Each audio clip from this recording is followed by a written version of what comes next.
Our players played forward. Our players were moving in attacking positions.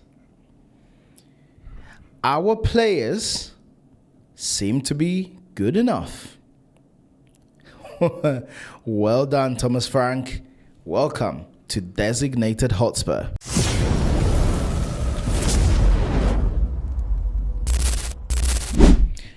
Yo, it's your boy Manny here from Designated Hotspur once again. Guys, before we start anything, as I always say, like, subscribe, share, comments, hype, all that shebang that the YouTubers say.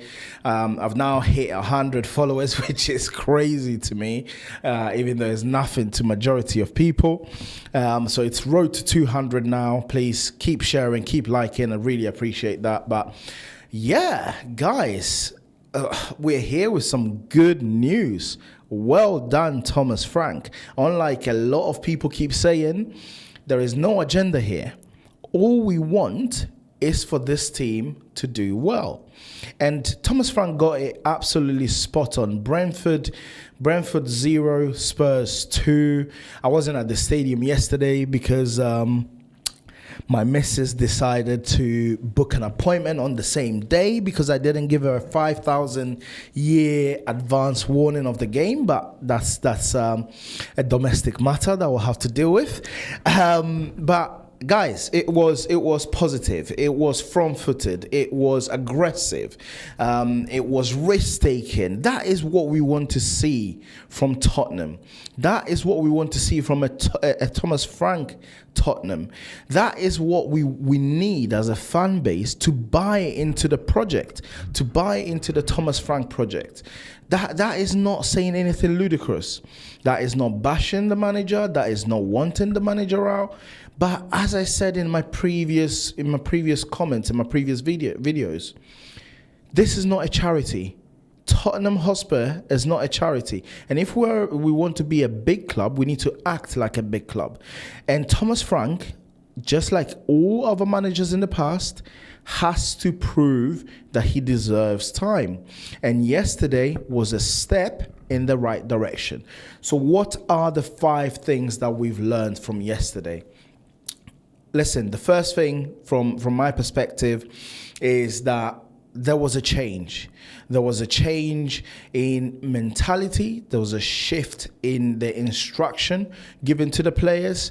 And within the first 10 minutes, or was it 15 minutes, I'm seeing Porro bomb down the right-hand side. I'm seeing Spence in the opposition box in the final third. I'm seeing Archie Gray go forward. I'm seeing Benton call pass forward. That is Tottenham Hotspur. That is what I'm paying my season ticket for. That is what the 60,000 fans going there week in, week out want to see at home. 2.15 XG, 7 shots on target, 5 off target, 53 ball possession. That is a team that has suddenly been told, let's be aggressive, guys. And it's not rocket science. It's not rocket science. As I said on many shows, I understand if you're saying to me, top 4 is a bit of a reach. I get that. And if you say to me, it's a bit of a reach because of the kind of players we have, that's absolutely fine. But top 4, not top 4, but beating Fulham, beating Wolves, that shouldn't be a reach for Tottenham Hotspur. We've got a team full of international players, a team that has players being picked up for major international teams right now. So I don't want to hear it when people say we're marginal. As Lubo said last time, we're marginally better than Fulham. Give yourself a wobble. Give your head a wobble. So that's the first thing that I feel like we've learned from yesterday. The second thing I feel like we've learned from yesterday is that Xavi Simons is coming into his own. And I have been one of the people who's been very, very critical of Xavi Simons not because I doubt his talent. I know he's a really, really talented fella. but I doubted his understanding of the number 10 position. I doubted his application in the number 10 position. He is coming to a league where you don't get much space, you don't get much time on the ball. And I feel like he was not understanding that piece. Yesterday was a massive step in the right direction because we played a Brentford team, regardless of what anyone says, Brentford were on form. On form. Even the game that they played against Arsenal, which I watched, where they lost 2-0, they gave Arsenal problems. And we literally, took them out of the game. And Xavi was instrumental in that. 1 goal, 1 assist. Absolutely wonderful display from him. And it's a great step in the right direction. I saw a stat on Match of the Day which said that we win more with him in the game, in the team, than we do without. 57% to 57% of the games that he is in, we win. 25% of the games that he is when he's in the team, my bad. For 25, when he's not in the team, we only win 25% of the games. Got my head into a right of a pickle there, but you get the gist. He has to play, and obviously you can probably say, you know what, there is a bit of a caveat to that. You know, part of the games that we've won with him in is like Copenhagen and Doncaster. I get it, but this guy, we know that Maddison is not going to be back anytime soon, right? We know he's not going to be back anytime soon, so play him, let him learn that position. I'm sorry, you can't bench him for 4 games in a row. I'm sorry to say. So, yeah, that was on Thomas Frank, but I'm glad that he's got that correctly as well. Team selection absolutely spot on. Probably should be doing a player rating, time permitting, guys. The third thing that we've learned is that actually Bentancur can play. Right? He can play. He's not the answer long term, but again, he can play football. Oh my goodness. Absolutely wonderful display by Bentancur. Really, really wonderful display. Every single time he got the ball, he stopped that notion of playing sideways, backwards. He is leveled up. He leveled up in the last game. He looked to drive the ball into dangerous areas. He looked to play the passes into the channels. He looked to play, midfield splitting passes, which is what we need. Like, I get Bentancur long term will not be here, but at the moment, with the transfer window closed and funds not being there as much as your Chelsea, your City, etc., that is what we have to tell him to stop passing backwards and sideways and pass forward and look at what can happen. Again, I'm not referring to our games against Arsenal and Chelsea where we're atrocious, but when we watch our games against Fulham, against even Bournemouth at home, against Wolves, we should be playing the way we played against Brentford. That's what we expect. The fourth thing is in relation to Archie Gray. I saw a lot of videos being, a lot of propaganda being spewed by Lubo with regards to how well Archie Gray played, and I think he was okay. He was okay. It wasn't exceptional. He wasn't extraordinary. It wasn't it wasn't a world-class performance by Archie Gray. However, he did his job. He did his job, and that's what we want him to do. I do think though that he was carried a little bit by Bentancur, because Bentancur had a blinder of a game. And I also think that actually looking at the game on Saturday, and Archie Gray's performance reinforces why we need a ball playing number 8 and or a ball playing number 6. Because if Archie Gray yesterday was, because I saw people saying that Archie Gray played in the 6, but I actually thought he was more in the eights, and he was interchanging with Bentancur.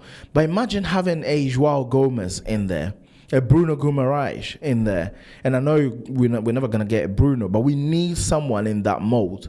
We need someone who's a high volume passer that passes the ball forward. We need someone that can drive forward, and that's why sometimes I do feel sorry to a certain extent for Frank because he wanted Morgan Gibbs-White, and it doesn't matter what you think about Morgan Gibbs-White, but if there's something that he's good at, is driving with the ball. He's a 10, but he's a very, very competent number 8.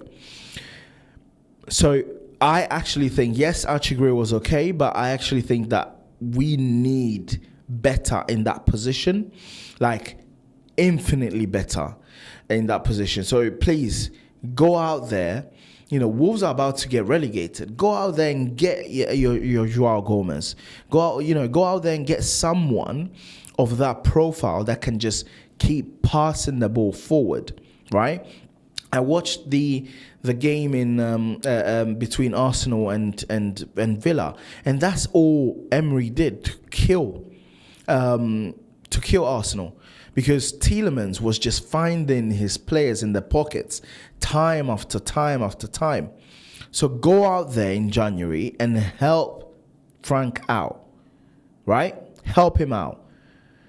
But Frank, please, we need more games like this, by the way. But anyway, and the last thing I want to say is that this was a great momentum. Great momentum. This is all we're asking from our players. All we're asking from the manager is to instill an attacking mentality when we're at home. I have absolutely no issue with us playing the way we've been playing away from home, low block a bit, be dogged, be gritty, hit people on a break, set pieces. I have no issue with that. I understand the game. I understand that the Premier League has gone 20 years back now in the way we play with the long throws and everything. I understand that, and I'm absolutely okay with that. But when we are at home, we need to impose ourselves on the opposition. With 95% of teams, I don't care if it's a Wolves, a Bournemouth, an Everton, or an Arsenal or a Chelsea. As I keep saying, and people will take this on a tangent, but with 9 men against Chelsea 2 seasons prior, we lost 4-1 or whatever it is, and the players got clapped off the pitch because they showed intent. Now, you can probably argue that we were in a good space, we had won so many games, etc., so the feel-good factor was there. That's not my job. That's Frank's job. But if you show attacking intent at our stadium, we will rise. We will back the team to the hill. And it doesn't matter whether we win or lose. And that's what Brian said. And Brian Duggle, forgive me if I've, butchered your surname, but Brian, that's why he is one of the most, the realest people when I listen to him, and the people with the least agenda possible. He loves Thomas Frank. He was one of the people who jumped on the bandwagon early on Thomas Frank, saying he was, the second coming of Jesus Christ. However, Brian is super honest with his assessment, and he said on We Are Tottenham TV, he was like, "Guy, Thomas Frank has to take this and impose himself in games and have a go at the opposition at home, because Spurs fans will be able to stomach a loss at home if we lose by fighting. If we go down fighting, the masses, the 60,000 fans will back you. They will back you." So those are my 5 takeaways from the game against Brentford. Absolutely needed, really needed win. We're now, I believe, are we 3 points off top four? If I'm not mistaken, let me just double check the table. We are 10th on 22 points. And 4 points off top four, 3 points off top five. And we know that top four that's now currently being filled by two teams that one team I think will fall off in Crystal Palace, and the second team is Aston Villa, who are on a good form, but I think they will drop off slightly as time goes on.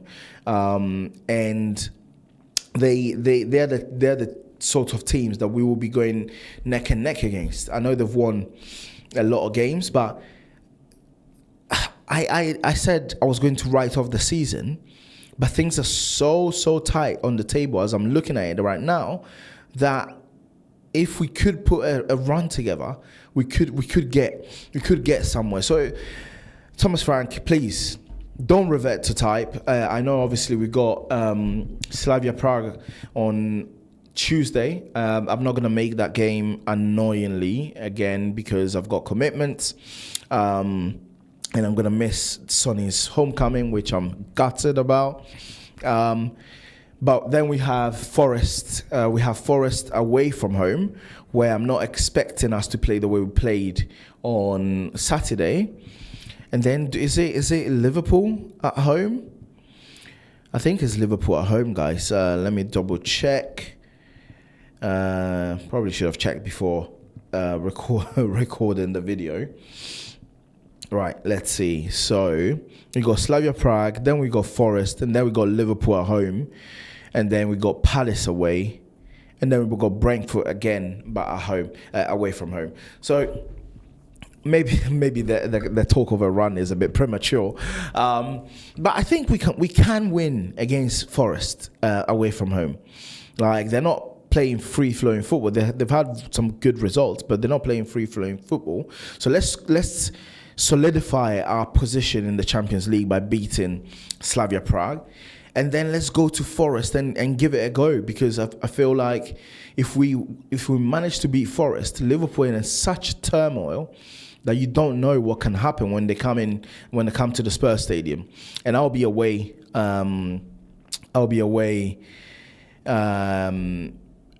At that point in time, but hopefully I'm going to be able to catch the game and give you my thoughts on that too. So guys, thank you so much, especially if you got to this part of the video. But as I said, please like, subscribe, share. If you think that I'm talking absolute waffle and rubbish, just say it in the comments, and best believe I will reply to you because I'm replying to every single one. I'm ready for every smoke that anyone can give. But yeah, peace. Come on, you Spurs.